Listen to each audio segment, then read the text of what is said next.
Hi, welcome to this preview video for Tank Clash Western Front.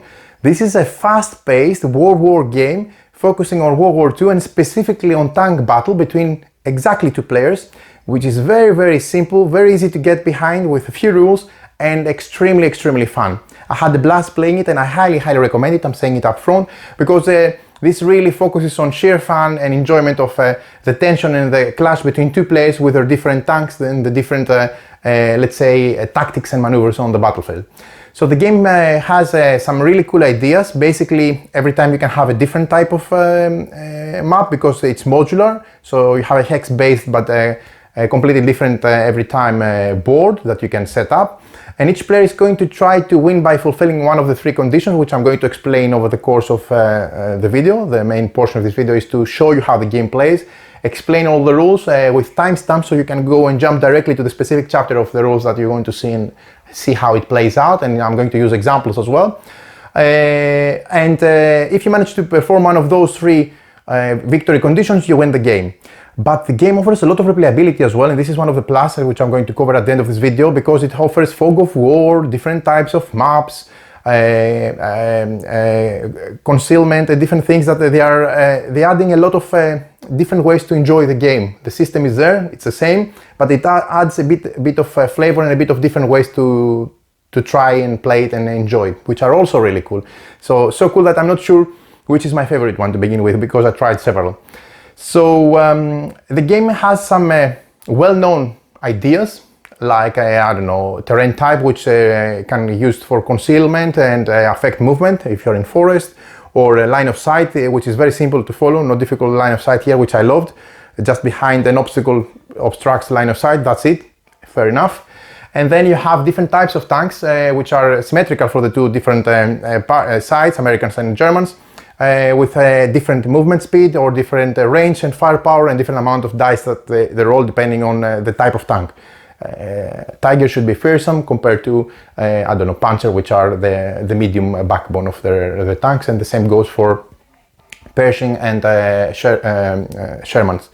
So I would say that the game takes some well-established principles that we have seen and builds on them, giving some spins that I really enjoyed without putting too many rules, which is exactly what it should be for a fast-paced, fun World War II game. So join me at the table, I'll show you how the game works, explain all the rules, and I'll come back at the end of this video to tell you exactly why I love this game and why I'm recommending it for a fast-paced World War II game, which focuses exactly on tank battle, which is so cool.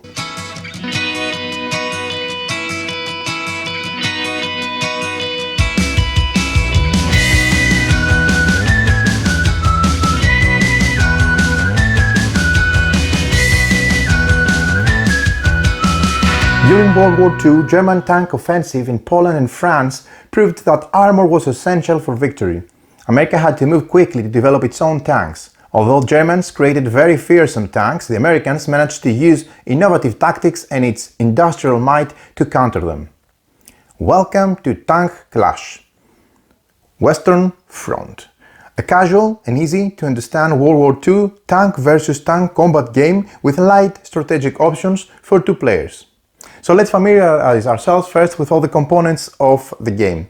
Keep in mind that this is a prototype, so everything you see in front of you is a prototype material. It looks really nice, but still it's a prototype, and there are going to be changes for sure over the crowdfunding campaign.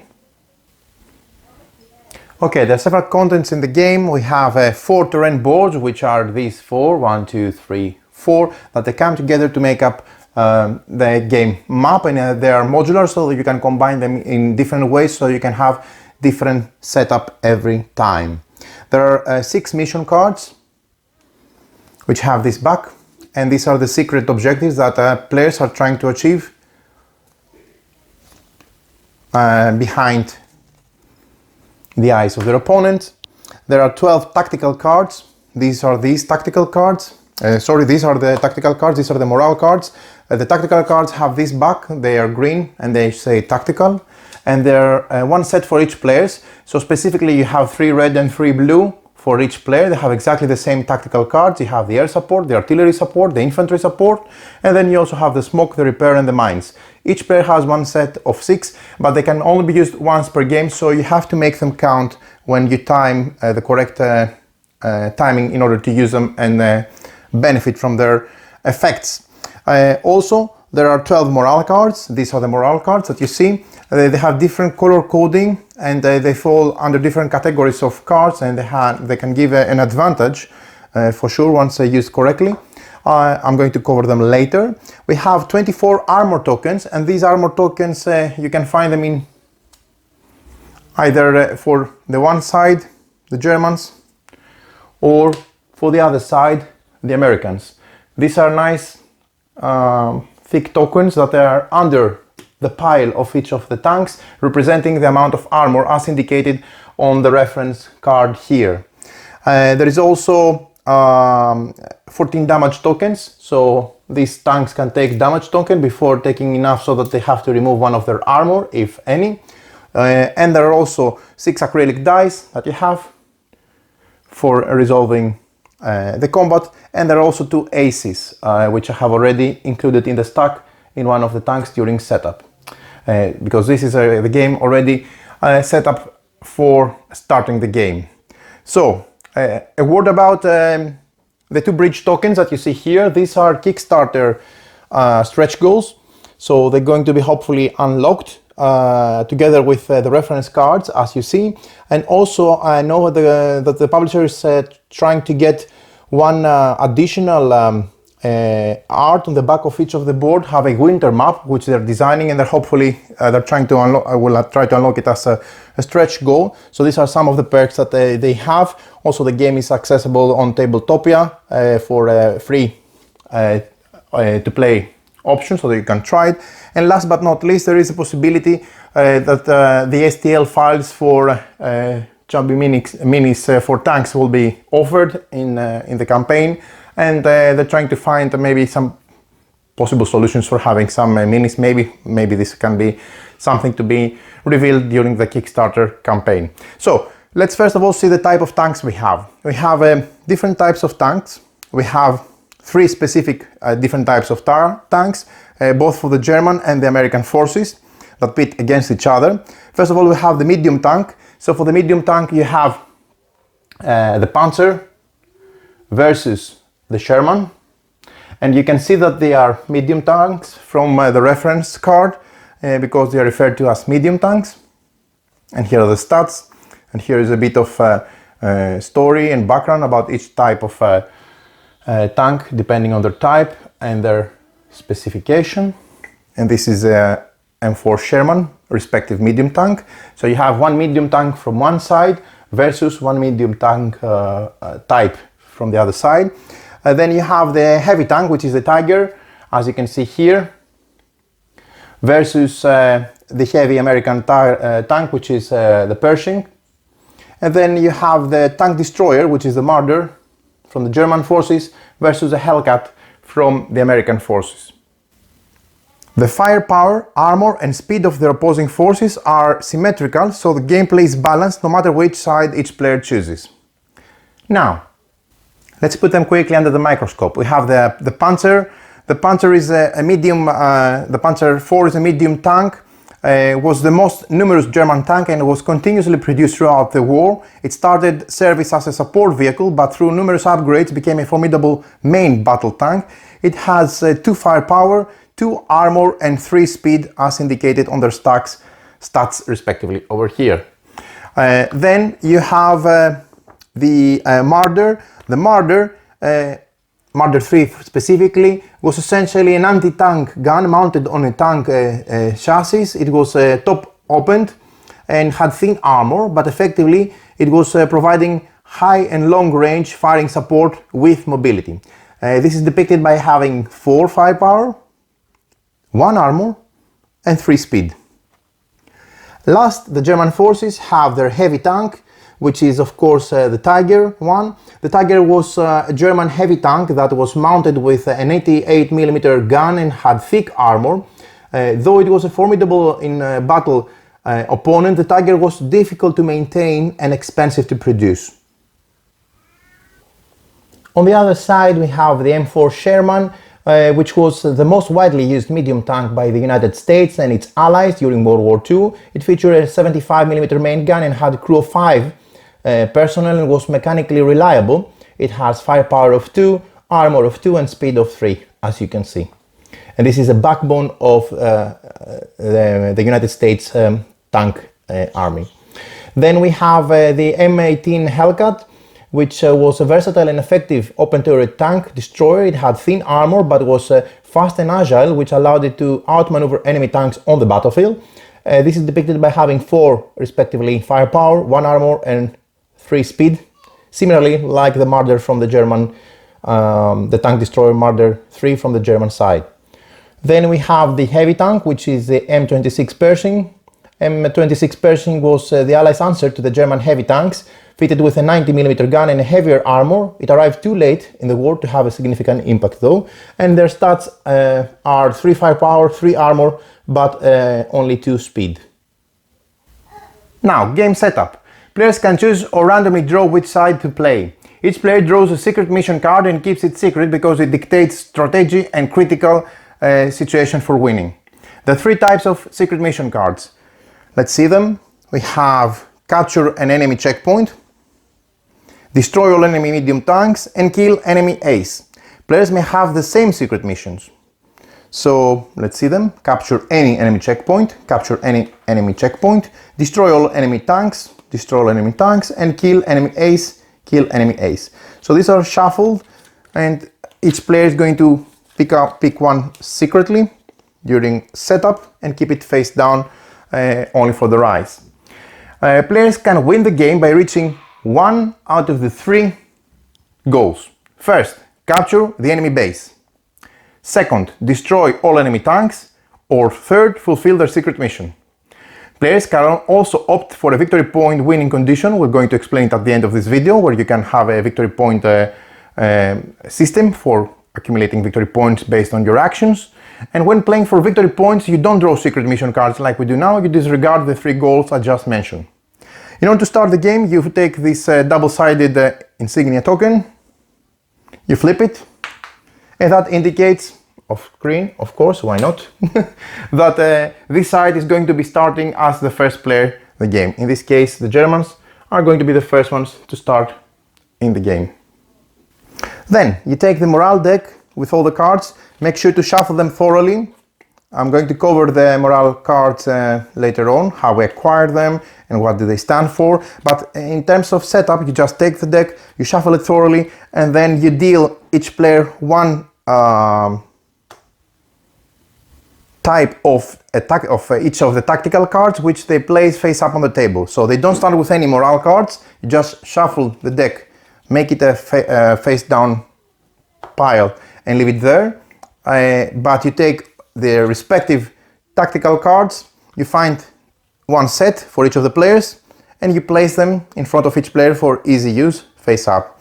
Each time players should be able to see what tactic cards their opponents have available by seeing them in front of their side face up. I have placed this side from here, Germans over there, Americans over there, but keep in mind, and their cards here and here, but keep in mind that it could be all the way having your cards in parallel here and your cards in parallel here, as it makes more sense to have the board in between the players while playing. Just for the purpose of fitting everything in the video, I squeezed everything, but you don't have to do it, of course. Now, we move by setting up the terrain with the 4-piece terrain boards, essentially. I remind you, these are 4 boards like that they come together in any way so that you can create the board. You take those boards and each player will place 2 boards at his or her territory. Germans' territory is considered the first and second board from their side, and Americans' territory the first and second board from their side. So this is American territory, both of those boards, and this is German territory, both of those boards. So the boards are modular, so they can be combined in different ways, and there are more information that I'm going to share at the end of this video. Then players place 3 checkpoints on hexagon rows 1, 4, and 7 on their side of their terrain boards. Keep in mind that for this purpose, half a hexagon is treated as a full hexagon when counting placement. So this is row 1, where on this row I have to place one of the checkpoints from the Germans. Then we go 2, 3, 4. On this row I have to place a second one. And then we go 5, 6, 7. and on this row I have to place my third checkpoint. The same stands for the Americans. 1, 4, and 7th row. They have to place wherever they want. They can do it here, here, here. They can place their checkpoints on the respective 1st, 4th, and 7th row. In terms of terminology, the checkpoints on row 1, this is for the Germans and this is for the Americans from their side, are considered to be the base camps, while those on rows 4 and 7 are simply checkpoints and must be placed in open spaces and not inside obstacles like houses, for example, or forests. So this is not allowed. Therefore, let's place it on an open space. Again, I cannot place checkpoints or camp bases on obstacles or even houses, for that matter. Then we proceed with tank setup. Players take turns to place their 5 different tanks. They have 3 medium, 1 heavy, and 1 tank destroyed each. So 1, 2, 3 medium Sherman for the Americans, 1 tank destroyer for the Americans, and 1 heavy tank for the Americans. The starting player will take the first tank, take the turn and place the first tank, followed by the second player, back and forth until all 10 tanks are placed on the board. 5 from one side and 5 from the other side. Placing 1, then the opponent places their first, then again the first player places the second, the opponent places the second, and back and forth until all 10 tanks are placed on the board. Again, on tank setup, you place the corresponding armor tokens under the tanks according to their armor types. For example, the Sherman tank has 2 armor tokens. That means that under its tank token, it will have 2 armor tokens. 1, 2, and then on top of that you place a Sherman, indicating that you have a fully functional armor with its full armor Sherman medium tank ready to participate in the game. In addition, for example, this is a heavy tank, so it will have 1, 2, 3 plus 1. For the fourth one would be the token itself.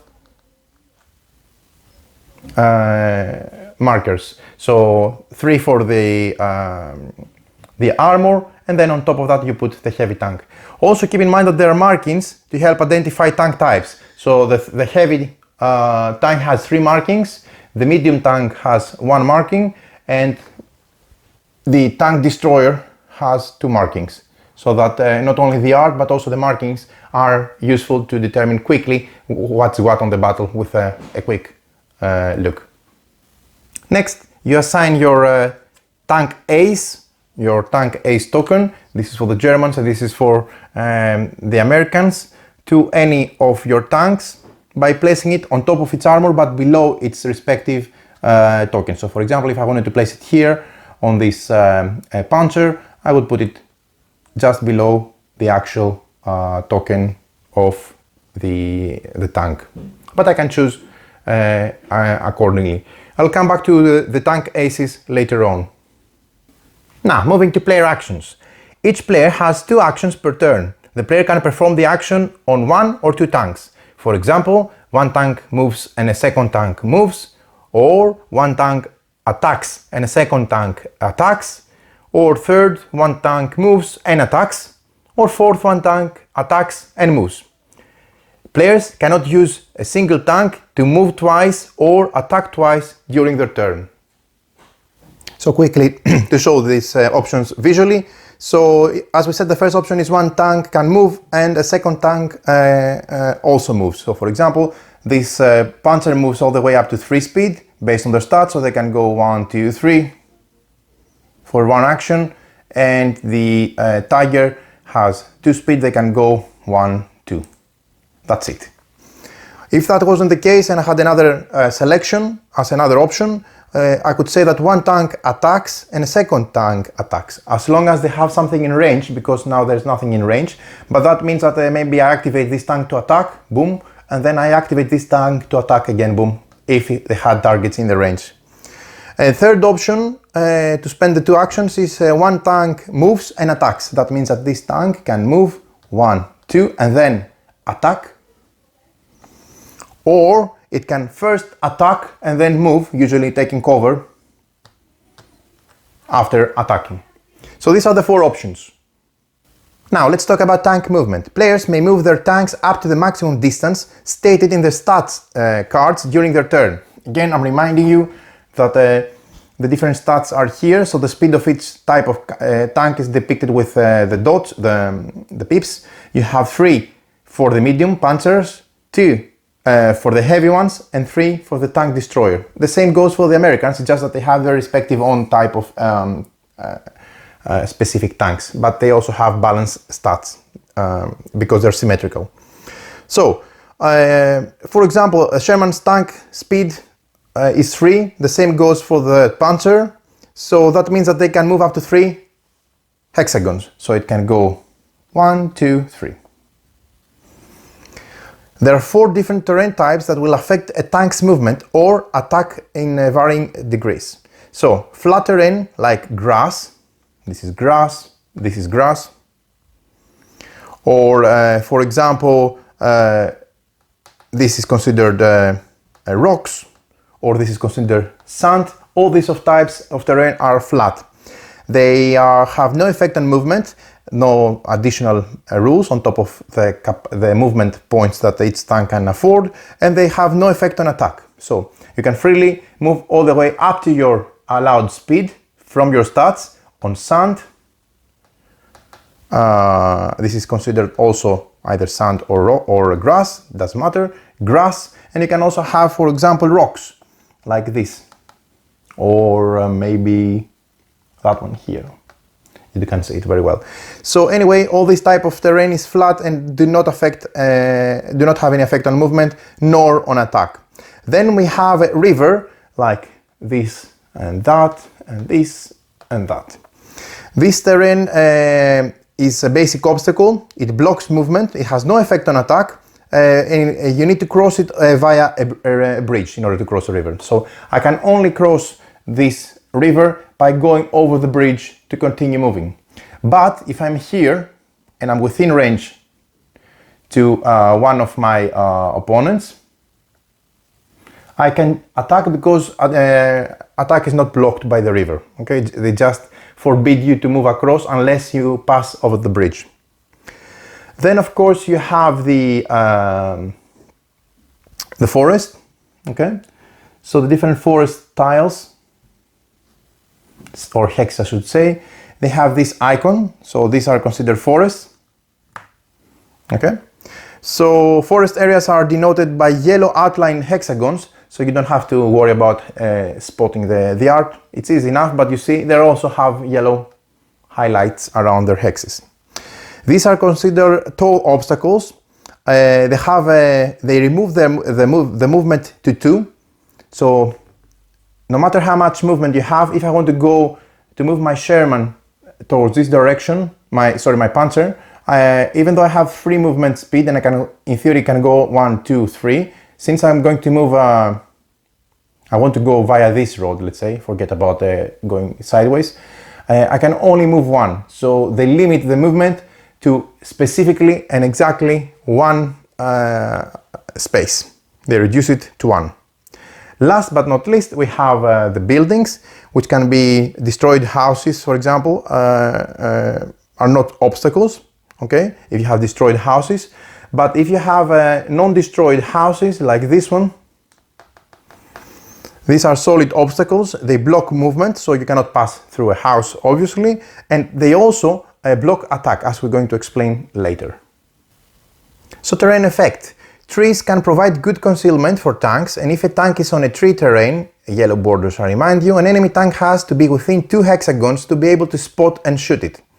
Movement on a tank or a tree terrain is also reduced to just 1 hexagon regardless of the tank's speed, as I mentioned. A tank on a tree terrain can spot and shoot at an enemy outwards in the open as it would normally do. So for example, this Panzer is concealed, okay, and they can shoot they're just protected. They have no restriction shooting out from there. They can shoot as normal. For example, let's move some tanks away for the purpose of the example, and let's put this one here. It's this panzer is in yellow borders, concealed in a forest. Now, this panzer can shoot all the way up to their firing range. Okay, actually, let's do it the other way around. Let's put this one here, and let's put the Sherman here. Okay, now this Tiger has a firepower of 3. That means they can reach all the way up to 3 spaces. So 1, 2, 3. They can typically, normally with no restriction, even though they are in a forest, reach and attack normally. The difference is when the Sherman wants to attack, normally they would need to have to be within 2 spaces here, okay? Because their firepower is 2, so they need to be 1, 2. And that's fine, they can do it. But if we had, instead of that, let's say the Pershing here, which normally has 3 firepower, and they would be able to do 1, 2, 3 and hit the Tiger, they will not be able to do it because the Tiger is concealed within a forest, so they need to be within 2 hexes of the concealed in forest tank in order to be able to reach it. If both tanks are within a forest, they need to be adjacent to each other in order to attack. And both tanks can also only move 1 hexagon at a time until they're out in the open field again. So here, it's a possibility for them to attack each other. Here, they won't be able to attack each other unless they move adjacent. Checkpoints. As we mentioned during game setup, players will place 3 checkpoints on their side on the terrain board. The checkpoint on row 1 is the base camp. This is a German base camp and this is the American base camp. And the other 2 are just checkpoints. Each player during setup, they will place checkpoints and tanks within their 2 respective boards which belong to their territory. A player who captures an enemy checkpoint will flip it, the token, and also draw a morale card from the deck. So let's say, for example, the Sherman advances and captures this checkpoint. What they will do is they will flip it, so it becomes an American checkpoint now, okay? And because they managed to capture it, they will take 1 morale card and draw it from the morale deck and keep it for them. This is the main way that you aim morale cards. Keep in mind that players can repair their damaged tanks by removing damage tokens at the respective checkpoints. Players cannot replenish their armor tokens at checkpoints. So let's say this Sherman had 1 armor removed, so it only had 1 of its 2 armors, and let's say it also had 1 damage. Since it's on a checkpoint of its own, it can remove the damage, so that's fine, no matter how many damage tokens it has, but they cannot replenish their armor to go all the way to their initial 2 armors, okay? This is irreversible when you lose armor. You can only repair damage tokens when you're on your respective sides checkpoints. Also, a player who occupies a checkpoint will have a defender's advantage. That means that the attacker who attacks them and the defender is sitting on a checkpoint, the attacker must subtract 1 from all their dice rolls. A player who occupies a checkpoint and suffers a hit on his tank has to move out of the checkpoint and back in again to repair the damaged tank. So it's not automatically repaired once you accumulate it and you're on a checkpoint. You have to move out and then come back so that you can make repairs. Checkpoints can be captured, recaptured, lost any number of times and turns, and this is part of the gameplay. Attacking. Opposing tanks can attack one another once they are within range. A tank range is indicated by the firepower strength in the stats. Firepower means attack range. So for example, again, this puncher has a firepower of 2. That means it has a range of 2, so it goes all the way 1, 2. So it cannot hit the Sherman. And this Marder has a firepower of 4. So if they were here, for example, or even on the same spot for that matter, 1, 2, 3, they can attack the Sherman, or even the one below, not the one below, one further space. If the Sherman was here, they can still attack it. 1, 2, 3, 4. As mentioned, each player can take 2 actions during their turn. Players can either attack with one tank and attack with a second tank, or move and attack, or vice versa, with the same tank. For example, this Sherman here can move up to its full movement, which is, as we said, since it's a medium tank, speed of 3. So it can move so it goes within range, so let's say 1, 2.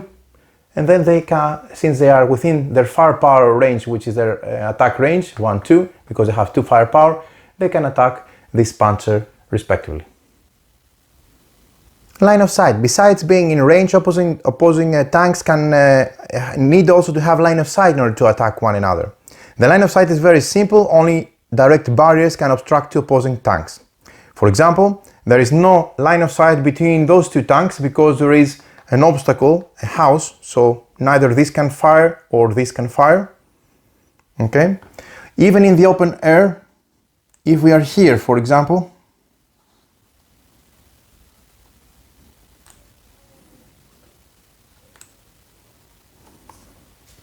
this puncher can only fire here, but let's say for the benefit of example, even if he was here and had the range of 2, meaning he can reach 1 and 2, he cannot fire the Sherman behind the one in the front because it's been blocked by the one in the front. Whether it's an opponent or an ally, this one is an obstacle in terms of reaching the one behind. But if it goes somehow like that, there is a line connecting, the side line, so this puncher now can attack the Sherman on the back or the one in the front with no problem. The same would happen with a building. So if we were like that, and there was a Sherman again here,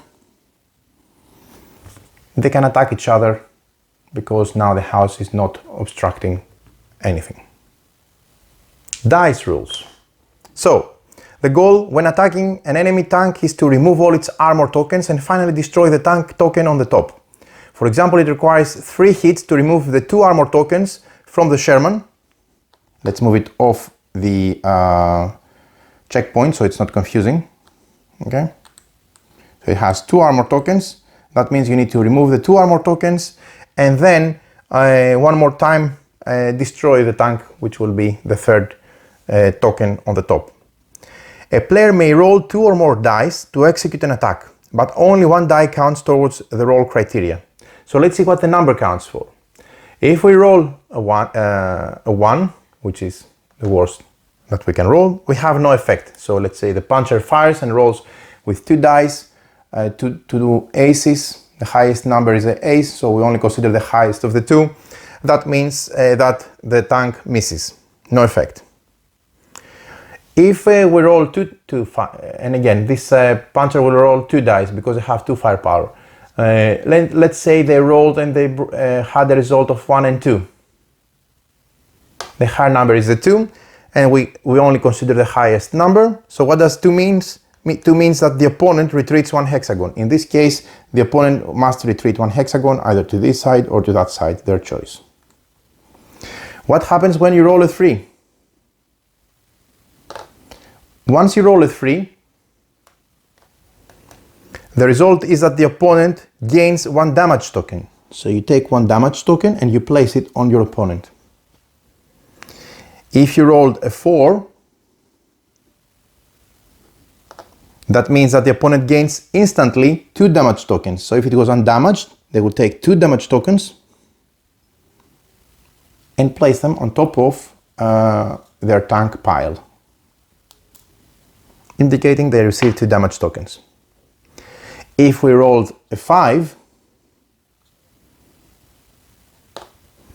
that means that we remove 1 armor token from the opponent. So let's say it was like that, and this puncher rolled a 1 or a 3 and a 5, doesn't matter. The highest is a 5. what happens is they remove one armor token, which they lose forever. So they only have one armor token now. If they roll the 6, and this is the last option, the last result that you can get, if you roll this any 6, that means that you remove one armor token from the opponent and take a morale card. It's considered to be a critical hit, so you do remove one token, again, like before with the 5, but in addition, you gain one morale card. So the dice rules are very simple. Rolling a 5 or a 6 will result in the opponent losing an armor token or destroying a tank once all the armor tokens are removed. The attacker also gets a morale card for rolling a 6, which is a critical hit. If you roll the 3 or a 4, will result in damage to be added to the enemy tank. Damage to tanks is denoted by damage tokens, the red transparent discs that I showed you. You add damage tokens on the opponent's tank when it's damaged, and once the damaged tank has accumulated 3 such tokens, that means that an armor token will be removed and the damage tokens are discarded.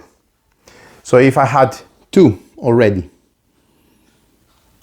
and I got a 3rd one or whatever, that means that now I remove all the damage, which means that I also remove one of my armor tokens. If this was the last one, that means that the tank is destroyed. Keep in mind that once a tank is damaged and receives damage tokens on it, they will remain with the damage tokens until it loses an armor token or it goes into a friendly checkpoint for repairs. If you lose an armor token while having damage tokens, then you just simply remove the armor token beneath and the damage. Okay, they go together.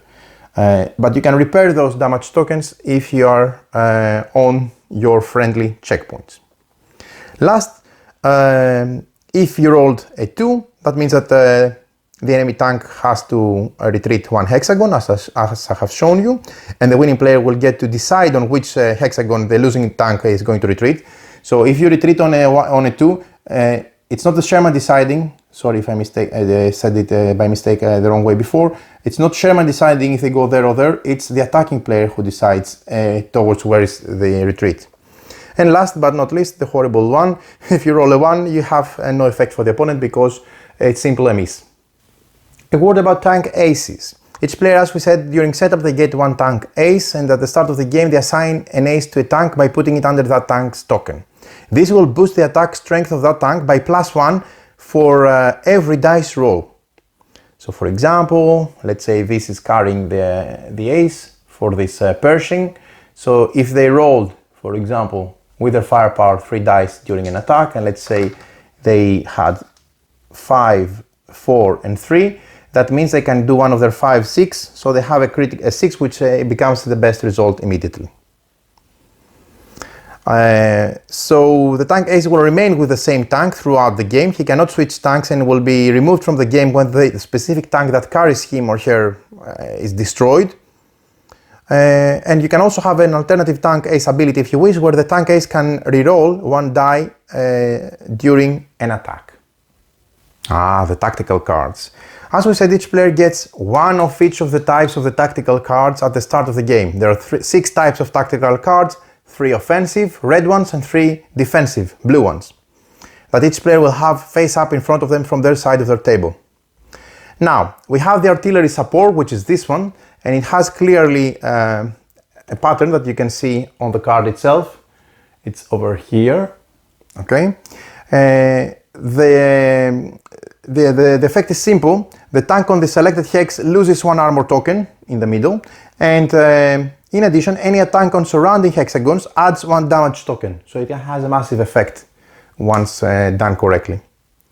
The air support, which is this one, the tank again on the highlighted hex loses 1 armor token, and any tank in a row of hexagons as shown in the diagram on the card adds 1 damage token again. Infantry support is very simple. Here you just add 1 die to the attacking tank. Unlike morale cards, which players can draw new ones after use, which are these morale cards, when they make a critical hit, for example, with a 6, the tactical cards, whether offensive or defensive, cannot be played again. Once you play them, they're out of the game. So you only have one time for each of those, make them count and use them wisely. What about the defensive ones? So you have the smoke, which is this one, the smoke, it's a defend card. Basically, the opponent cannot perform an attack for one turn. An opponent can only move at tanks once this has been played. You also have the repair, where you replace one lost armor token on a damaged tank, and then you discard it, of course. You always discard afterwards the cards.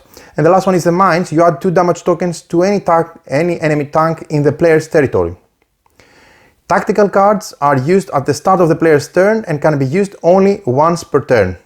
There is no range limit for tactical card use, with the exception of artillery support on enemy tanks anywhere on the board, and artillery and air support do not affect friendly units.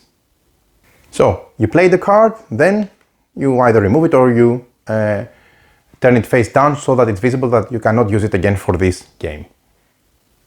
Morale cards. They say morale on the back. There are 4 types of morale cards. We have the red ones, like this one, which are attack advantage, the green ones, like this one, which are movement advantage, the blue ones, like this one, which are defend advantage, and the purple ones, which are sabotage advantage. The 2 ways to gain morale cards during the game. First, we have seen it, you roll a 6 in an attack to score a critical hit, and then the player takes a morale card from the deck. That's the first way to get it. The second way to get a morale card is by capturing enemy checkpoints. The player who moves into an enemy checkpoint also takes a morale card from the deck. Morale cards can only be used one at a time and once per turn, and players can have a maximum of 1, 2, 3, up to 3 morale cards in their hand. They must choose one to discard if they have to get more than 3, so that they have their limit all the way up to 3. Red and green morale cards are used during the player's turn to boost a tank's capability, red and green. While, for example, blue and purple cards are used anytime, even when it isn't the player's turn, and these morale cards have a lighting symbol at the bottom to indicate this, compared to the star, which have the red and green.